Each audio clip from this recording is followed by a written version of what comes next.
ഈ വാരം അനുഷ്ഠിക്കേണ്ട പ്രധാനപ്പെട്ട പ്രാർത്ഥന.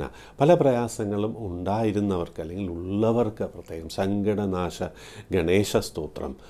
പ്രണമ്യ ശിരസാ ദേവം ഗൗരീപുത്രം വിനായകം